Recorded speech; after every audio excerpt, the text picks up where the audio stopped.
again, I want people to be entertained. I feel like if I do want a platform for something that I want to say or something that I want to get across, I think it's impossible to do that without being entertaining. And I think you have a sense of that too as a writer. I mean, that part of being brutal, even like you said, or savage, is it's entertaining to people. Yeah. People are like, I can't believe you just said that. Yes. And I think any good writer knows that to be heard, you have to engage. Plain and simple.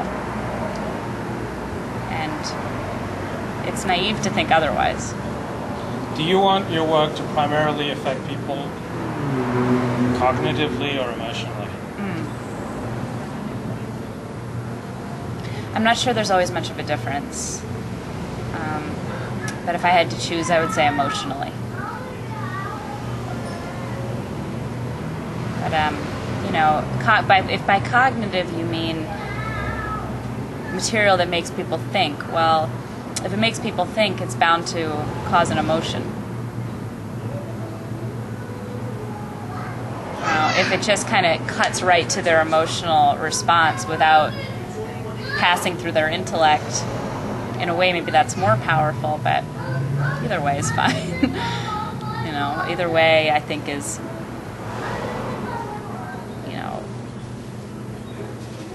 it's a great compliment to my writing either way. Do you use writing to settle scores? No. I don't. You do though, huh? Yeah. But not even with life. You don't feel like you're settling scores with sometimes life. I settle scores with myself in my writing. I think, for example, I was doing a lot of searching spiritually when I started this project. And an interviewer asked me recently, some of the conversations between Ash and Monica. In the novel, Ash is very religious, Baal Tshuva. Monica is sort of represents the other side. She's sort of the seductress. She's trying to change him. And an interviewer asked me recently, these conversations between Ash and Monica, some of them felt real, like you'd overheard them. And I said, actually, they were in my head. They were sort of battles I was having with myself at the time I started the novel. So, in a way, yeah, I suppose I was settling a score, But I never really thought about it that way. I thought about it more as I was exploring these issues and these themes. So. Did you read the short story for Esme with Love and Squalor? Who's that by?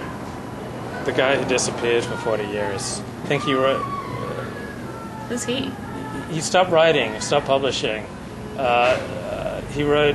What was the book that John Lennon's killer was reading? Oh, J.D. Salinger wrote that? J.D. Salinger read that. Yeah. No. Is it part of 9 Stories? I think so. If it's part of 9 Stories, then I read it way ago, but I don't remember. Anyway, it's a beautiful title. Yeah, it's a beautiful story for Esme with Love and Squalor. And the protagonist of the short story describes himself as marrying a woman who's breathtakingly level-headed. I just think you strike me as breathtakingly level-headed. Thank you. Are you breathtakingly level-headed? No. No? I would like to be. I don't think I always am. I think I'm often ruled by emotion, so I think that precludes me from being breathtakingly level-headed, but it's a beautiful compliment. Thank you. What do you love and hate about being interviewed? I like being the center of attention.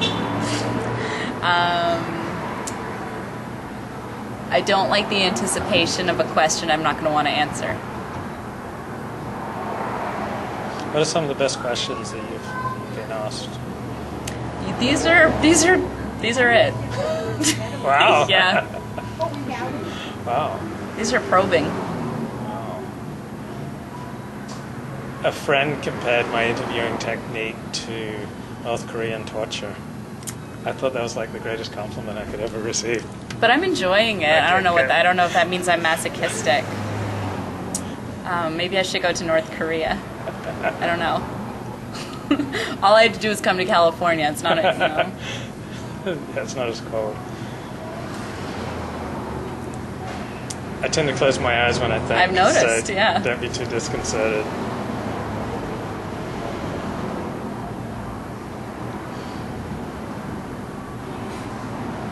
What has the publication and success of this novel meant to you?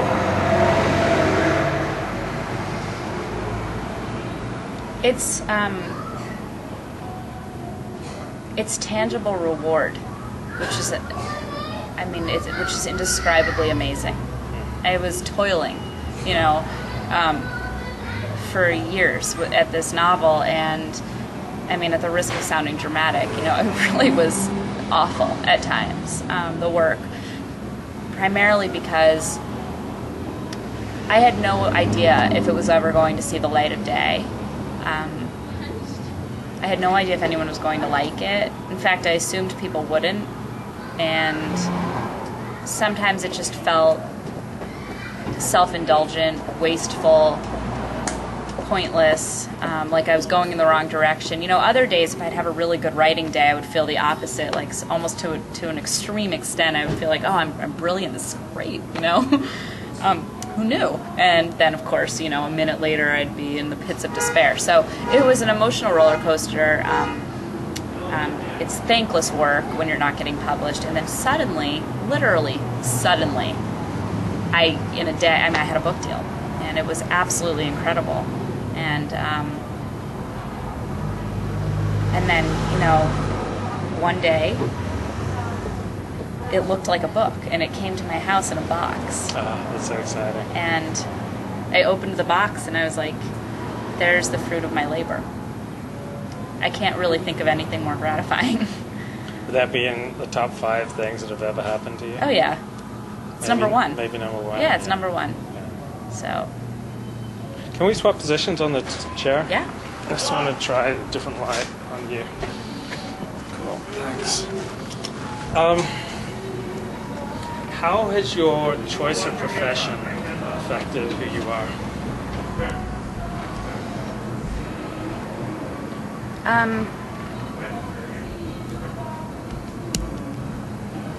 It's hard to say because it's a chicken and an egg thing, I think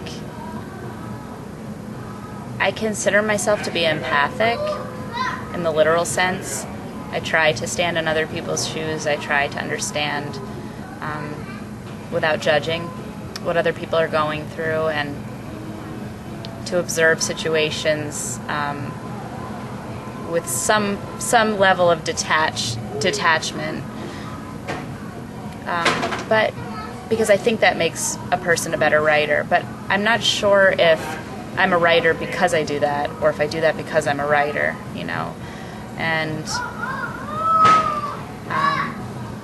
I think I'm a highly emotional person, and I don't know, again, if the writing does that to me, or if I'm a writer because I am that way. It's very difficult to say, primarily because I've never been anything else. Of course, it used to not be a career, but I used to be a kid, so my adult life to date has been very tied up in this career path. Have you done things for research? Things aside from using Google or going to a place, but I don't know, like we're a bum in Paris, or I don't know, but have you done things For this novel? No, for writing generally? I love research. I do a lot of research, and for this novel, I did go back to, I'd spent a lot of time in Israel already, but I went back specifically for a research trip, and I made a lot of use of AskMoses.com, and read a lot, was in touch with a lot of yeshiva boys who were willing to answer my questions. Not a lot, but a few. Really just asked a lot of